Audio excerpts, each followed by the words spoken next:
नमस्कार, यह है समय न्यूज नेटवर्क और चुनाव के सबसे बड़े कार्यक्रम चुनावी दंगल 2017 के साथ मैं हूं सैयद फैसल अली मुरादाबाद से। आज मुरादाबाद के इतिहास के बारे में जानेंगे, मुरादाबाद की जो राजनीतिक स्थिति है उसके बारे में जानेंगे, लेकिन उससे पहले आइए चलते देखते हैं दंगल के रंग।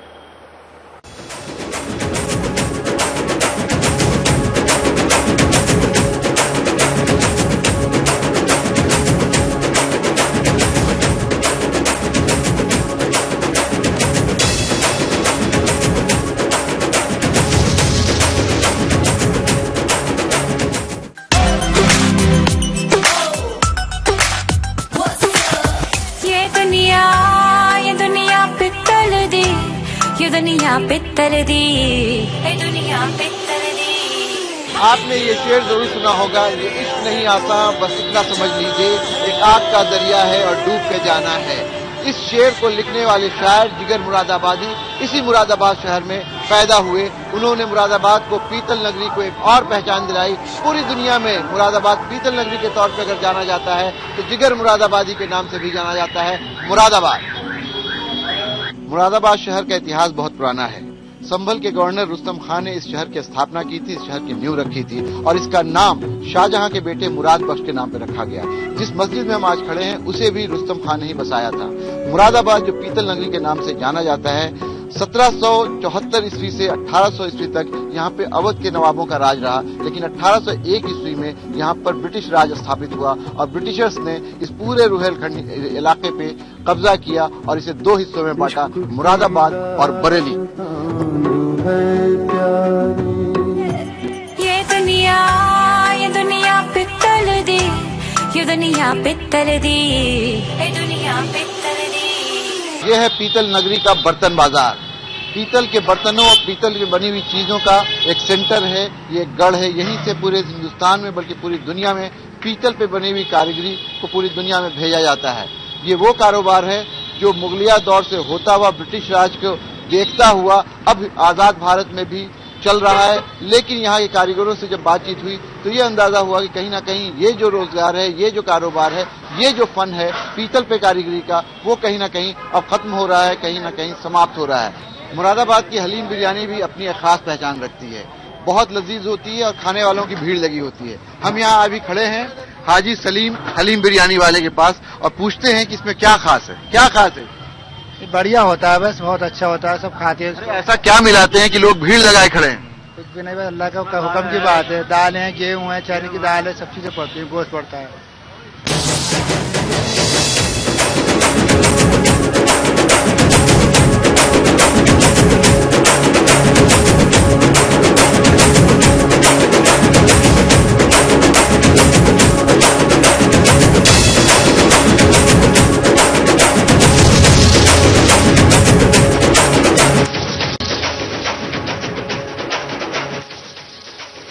1624 से मैं हिंद में आबाद हूँ, मैं मुरादाबाद हूँ।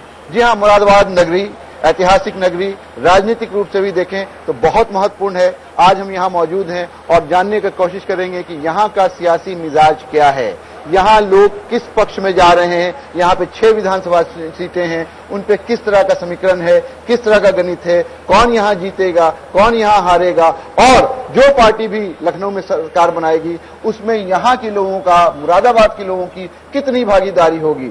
यहाँ पे अपने दलों का पक्ष रखने के लिए हमारे साथ 4 मेहमान मौजूद हैं। सबसे पहले आपका परिचय कराऊं। कांग्रेस का पक्ष रखने के लिए हमारे साथ हैं आजम अंसारी साहब, सपा के नेता हमारे साथ हैं सलाउद्दीन मंसूरी साहब, भारतीय जनता पार्टी का पक्ष रखने के लिए हैं गोपाल साहब, गोपाल अंजान जी, और एक निर्दलीय भी हमारे साथ हैं ऋषि भारद्वाज जी। ये सारे लोग अपनी अपनी बात कहेंगे और अगर आप कह सके तो ये भी कहा जा सकता है कि ये सारे अपना राज अलापेंगे, लेकिन ये जनता है, जनता इनसे सवाल पूछेगी और हम भी इनसे सवाल पूछेंगे। कुछ सवाल इनको अच्छे लग सकते हैं, कुछ इन्हें बुरे लग सकते हैं, लेकिन ये चुनाव का समय है, हम इन लोगों से सवाल करेंगे, इसलिए कि ये आपसे मत मांगने आ रहे हैं, ये आपसे वोट मांगने आ रहे हैं। इनकी जवाबदारी है कि आपके सवाल का, हमारे सवाल का जवाब दें। तो आइए चर्चा की शुरुआत करते हैं। सबसे पहले जो सत्ताधारी पक्ष है, जो फिर इस बार इस बात का दावा कर रहे हैं कि हम सरकार बनाएंगे लखनऊ में, उसकी ओर से यहाँ पे खड़े हैं सलाउद्दीन मंसूरी साहब, उनसे पूछें कि जनता आखिर आपको क्यों वोट दे, ऐसा आपने 5 साल में क्या कमाल किया है कि जनता आपको वोट दे। मंसूरी साहब, देखिए 2012 में जब सरकार बनी थी उत्तर प्रदेश के अंदर अखिलेश यादव जी के नेतृत्व में, तो हमने जिस तरीके से 5 साल के अंदर विकास किया है और चौमुखी विकास हुआ है हमारे प्रदेश के अंदर सरकार में, उससे कोई किसी भी जनता से ढका छुपा नहीं है। और जो हमने काम किया है वो हमारा काम बोल रहा है और इसीलिए हर तरफ से आवाज आ रही है, काम बोलता है कहो दिल से, अखिलेश फिर से। काम बोलता है कहो अखिलेश दिल से। लेकिन अगर इतनी आसान चीज है, इतना आपको लग रहा है कि आपका काम बोल रहा है, लखनऊ से लेकर मुरादाबाद तक अगर आप ये कह रहे हैं कि काम बोलता है, तो फिर ऐसी क्या जरूरत पड़ गई कि आपको हाथ का साथ लेना पड़ा? हाथ का साथ जो हमने लिया है वो इसलिए लिया है कि 2019 को देखते हुए, चूंकि एक मतलब इस चुनाव में आपको इनकी जरूरत नहीं है। सांप्रदायिक ताकत जो है भाजपा सरकार बनाए बैठी है उत्तर सेंटर के अंदर, इसलिए हमने हाथ का साथ लिया है कि 2019 के अंदर इन्हें उखाड़ फेंकने का काम करेंगे और 2017 के अंदर इसलिए मिलकर चुनाव लड़ रहे हैं। जब हमारा अभी से गठबंधन रहेगा मजबूत, तो आगे भी हमारा बिल्कुल 2019 के अंदर इन्हें उखाड़ फेंकने में एक दूसरे की मदद रहेगी। चलिए, सांप्रदायिकता की बात करते हैं, सेक्युलरिज्म की बात करते हैं, कहीं ना कहीं कौमी एकजुटता की बात करते हैं और ये बताने का प्रयास कर रहे हैं मंसूरी साहब कि ये जो साथ है 2019 तक भी चलेगा। हालांकि गठबंधन को अगर देखा जाए तो जिस तरह से अभी तक खींचतान चल रही है, उससे नहीं लगता है कि 2017 के चुनाव के बाद भी ये गठबंधन रह पाएगा। लेकिन चलिए मंसूरी साहब की बात को मान करके चलते हैं भारतीय जनता पार्टी के गोपाल अंजान साहब के पास और उनसे जानने की कोशिश करते हैं कि ये दोनों साथ साथ आ गए हैं, अब आपका क्या होगा? आने से हम पे कोई असर नहीं पड़ रहा। बहुत बेईमानी होगी, अनैतिकता, अत्याचार, भ्रष्टाचार की पराकाष्ठा। कांग्रेस जो अभी तक बात करने दीजिए प्लीज, जो अभी तक कहते थे 27 साल यूपी में हाल, एक तरफ उनके नेता आदरणीय राहुल जी, दूसरी तरफ इंजीनियर अखिलेश यादव, दोनों ने क्या तालमेल बनाया है ये उत्तर प्रदेश की जनता को समझ में नहीं आ रहा। बूटों की धमक, संगीनों के साए में इस उत्तर प्रदेश को झोंकने वाले ये कांग्रेस के और बसपा के लोग, इनकी मैं इस मंच के माध्यम से, आज सारी दुनिया हमको देख रही है, मैं इनको चुनौती देता हूं कि ये बताएं उत्तर प्रदेश के अंदर सांप्रदायिकता किसने पैदा की? बहनों और बेटियों के साथ मरघटों में मर जाने के। लेकिन ये बताइए, ये इल्जाम तो आपके ऊपर लगता है अंजान साहब, आपकी पार्टी के नेताओं का जिस तरह होगा, दंगा यहाँ होगा, आपकी पार्टी के लोग कहते हैं, आपकी पार्टी के लोग जिस तरह का बयान देते हैं, जिस तरह की राजनीति करते हैं, लोगों में ये परसेप्शन बन रहा है सांप्रदायिकता आप फैला रहे हैं। हमारा आप भूल गए योगी आदित्यनाथ का बयान, आप भूल गए संजीव कल्याण का बयान। सबका साथ सबका विकास। 403 सीट में एक सीट भी, 403 सीट में एक सीट भी कहाँ है गोपाल जी आपकी? वायदे करे एक सीट कहाँ है आपकी? 403 सीट में माइनॉरिटी कहाँ है? नाम पर एक सीट भी। आप लोग संयम रखिए, आपके नेता यहाँ पे हैं, आपकी बात कहेंगे। इन्होंने कहा है सबका साथ सबका विकास, इनसे जानते हैं ये कैसा विकास है। आज मैं मुरादाबाद में आया, मुरादाबाद की स्थिति को देख लीजिए। आप कहिएगा राज का मसला है, लेकिन इससे पहले आपकी भी सरकार यहाँ पे रही है, केंद्र की सरकार यहाँ पे में आपकी सरकार है। क्या किया मुरादाबाद की इंडस्ट्रीज के लिए? किसी गरीब की झोपड़ी पर, किसी भी खाली प्लाट पर कोई कब्जा नहीं हुआ। हमारी सरकार रही, या तो हमारे यहाँ अपराधी जेल में थे या उत्तर प्रदेश के बाहर थे। आज अपराधियों ने भारत माता की कसम के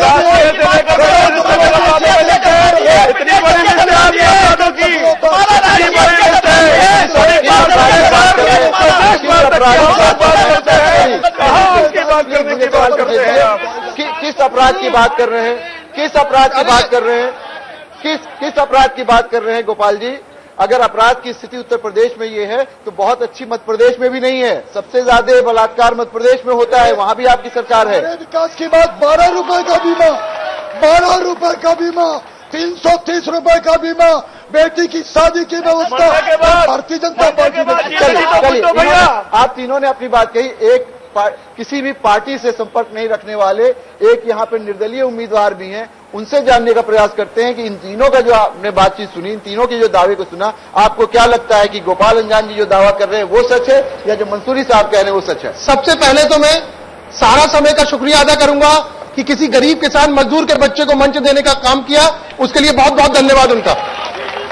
उसके बाद मैं कहना चाहूंगा भाजपा के नेताओं से, मोदी के अलावा आपके पास कोई चेहरा नहीं है।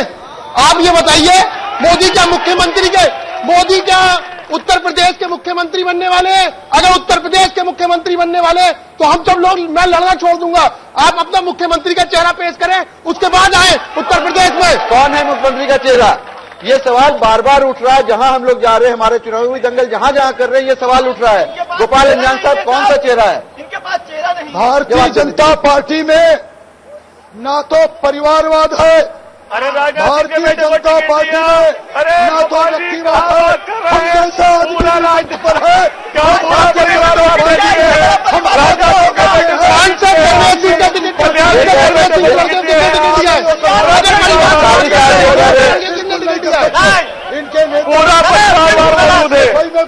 परिवारवाद।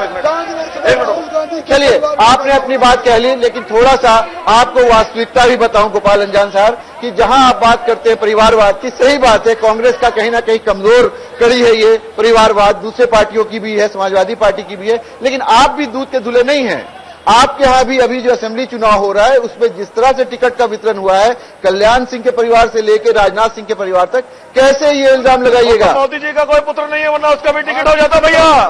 नेता पुत्रों को जो टिकट दिए हैं वो भारतीय जनता पार्टी में पंकज सिंह 14 साल से भारतीय जनता युवा मोर्चा से लेकर आज भाजपा के प्रदेश में है तो परिवार का या राजनाथ सिंह के परिवार के नहीं है। ये बात कही जाने वाली नहीं है, जाहिर सी बात है। अखिलेश यादव जी बिना संघर्ष के मुख्यमंत्री बने। आदरणीय बहुत संघर्ष किया है अखिलेश यादव ने 2007 से लेकर 2012 तक। अच्छा, भैया आदरणीय गोपाल जी, आपके पास कोई संघर्षशील चेहरा नहीं है।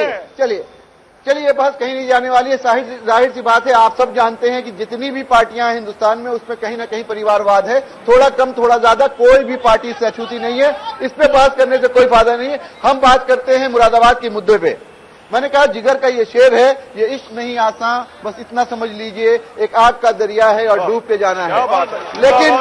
लेकिन जब मैं मुरादाबाद में आया तो मुझे अंदाजा हुआ कि यहाँ कहीं आना जाना नहीं है आसान, ट्रैफिक का रेला है और घुस के जाना है। क्या कहिएगा आप? देखिए, हमने डबल फाटक का एक पुल बनाया। अरे आप ट्रैफिक का बताइए क्या हाल है? हम बता रहे हैं, दूसरे जगह जाम की समस्या को खत्म करने के लिए, जाम की समस्या को खत्म करने के लिए डबल फाटक का पुल बनाया और ये लोकल शेड का पुल बना रहा है, अफगानपुर वाला पुल बना रहा है। दूसरी बात यह है, सच्ची बात ये बताइए, इस जगह पे आने में आपको कितना वक्त लगा? इस जगह में आने, यहाँ आने में आपको कितना टाइम लगा? मेरे घर से आने में सिर्फ 3 मिनट लगे। यहाँ पर आप लगता है बाजू में रहते हैं? नहीं, इंदिरा चौक पर रहता हूँ। देखिए, ये बिल्कुल से सुबह से हम यहाँ पे हैं, कई जगह यकीन कीजिए कि गाड़ी चलने का रास्ता नहीं है, लोग पे लोग क्या हो रहे हैं। साहब, इसकी वजह एक और है, मैं बता दूं। नगर निगम मुरादाबाद आपकी सरकार है साहब, मंत्री साहब आपकी सरकार है। मैं जवाब दे रहा हूँ। मुरादाबाद पीतल नगरी शहर है, यहाँ एक्सपोर्ट का काम होता है। और दूसरी बात, जो छिलाई ढलाई करने वाले, पॉलिश करने वाले लोग थे, वो उन लोगों को आज रिक्शा चलाने पर मजबूर कर दिया इस भाजपा सरकार ने, जो यहाँ से मतलब भाजपा सरकार ने क्या किया? राज्य में आपकी सरकार है, आपने ट्रैफिक के निजाम को, ट्रैफिक की व्यवस्था को चुस्त दुरुस्त क्यों नहीं किया? नगर निगम में जो भारतीय जनता पार्टी के मेयर हैं, फिर आपके पास आता हूँ। जो यहाँ पर एक्सपोर्ट, आप दोनों साथ साथ हैं, पहले बोलने फिर आपके पास आता हूँ। 14,000 विदेशी मुद्रा हिंदुस्तान की सरकार को कमा के यहाँ का एक्सपोर्टर देता है। उसके बाद भी बदहाल है, उसके बाद भी वो एक्सपोर्टर बदहाल है। एक्सपोर्टर बदहाल है बीजेपी सरकार की वजह से, नरेंद्र मोदी के नोटबंदी की वजह से। ट्रैफिक की समस्या का समाधान नहीं है, इनके पास जवाब नहीं है, ये बिल्कुल स्पष्ट है। नहीं, ट्रैफिक की समस्या क्या समाधान है? जो आज रिक्शाएं लोग चलाने को मजबूर है, इसकी वजह से ट्रैफिक बढ़ गया। चलिए, आपने एक सवाल उठाया है कि यहाँ के जो पीतल के कारोबारी हैं, पीतल के जो आर्टिजन हैं, जो कामगार हैं, जो उस पर नक्काशी करते हैं, उनके हाथ में हुनर है। लेकिन आज मैं पीतल नगरी का भी दौरा कर रहा था, मुझे ऐसी हालत दिखी कि ये रोजगार बिल्कुल मृतप्राय हो गया है, बिल्कुल मरता हुआ रोजगार है। कौन जिम्मेदार है इसके लिए? भारतीय जनता पार्टी जिम्मेदार है, कांग्रेस के अपने साथी भारतीय जनता पार्टी जिम्मेदार है। 2008 के अंदर कांग्रेस सरकार के अंदर भरपूर कारीगर को काम दिया गया। राजीव गांधी शिल्पी स्वास्थ्य बीमा योजना के अंतर्गत उनको दिया गया। लेकिन भारतीय जनता पार्टी की 2014 में जब से सरकार बनी, सारे 10 कार्य योजना है, ये जनता बता देगी पूर्ति के बंद करने का काम भारतीय जनता पार्टी के लोगों ने किया है। और वो भारतीय जनता पार्टी जो ये कहती है सबका साथ सबका विकास, हम उनसे पूछना चाहते हैं उनके प्रधानमंत्री जी से कि उन्होंने कौन सी योजना पे भारत 10 कार्यों के काम किया, उनका मेक इन इंडिया का शेयर कहाँ गया, उनकी डिजिटल इंडिया बहुत अच्छी बात गई? कही है इन्होंने कि मेक इन इंडिया का नारा है, हम सबको अच्छा लगता है कि अपना स्वदेशी चीज यहीं पे बनाए, यहीं पे खरीदे, यहीं पे उसको प्रमोट करें। लेकिन यहाँ पे वो नारा भी एकदम टूटा हुआ दिख रहा है ना। मेक इन इंडिया मुझे दिखा, मेक इन इंडिया की बात करें, स्टार्टअप इंडिया की बात करें, ये वही लोग हैं जिनकी इंडिया शाइनिंग फेल हुई, जिनकी सारी चीज आप अब इनके ऊपर थोप रहे हैं। ये बताइए आप किस भी यहाँ सरकार रही है? 1980 तक पीतल नगरी का जो कारोबार था वो बेहतरीन था। 1980 से लेकर अभी तक जो बुरा हाल हुआ उसके लिए 1984 में कांग्रेस सरकार ने ब्रासवेयर कारपोरेशन के अंतर्गत मेटल हैंडीक्राफ्ट सर्विस सेंटर देने का काम किया। उसने 1980 के बाद से बिजली के दाम कम करके 10 कार को भला करने का काम किया। रशिया की सारी पॉलिसी पे भारत सरकार ने हमारी काम किया। लेकिन वो भारतीय जनता पार्टी बात कही, आपने अपनी बात कही है, सवाल भी लेंगे हम, लेकिन उससे पहले ऋषि आप ये बताइए कि जो ये दावा कर रहे हैं कि 10 कारों के लिए, पीतल नगरी के लिए कांग्रेस और सपा की सरकार ने बहुत कुछ किया है, क्या दावे में कितनी सच्चाई है? दावे में इसमें कोई किसी प्रकार की सच्चाई नहीं है, क्योंकि जो हमारे शहर का रोजगार नौजवान तत्व है वो बेरोजगारी की तरफ बढ़ता जा रहा है और ई रिक्शा चलाने को मजबूर है, टेम्पू चलाने को मजबूर है। ये भाजपा के लोगों ने पूरे उत्तर प्रदेश और पूरे देश को बर्बाद बाद में क्रेन से यहाँ वक्त हो रहा है, ब्रेक के बाद वापस आएंगे तो यहाँ पे आर्टिजन कम्युनिटी के भी कुछ लोग हैं, उनसे भी बातचीत करेंगे और कुछ स्थानीय समस्याओं को फिर से उठाएंगे। लेते हैं एक ब्रेक।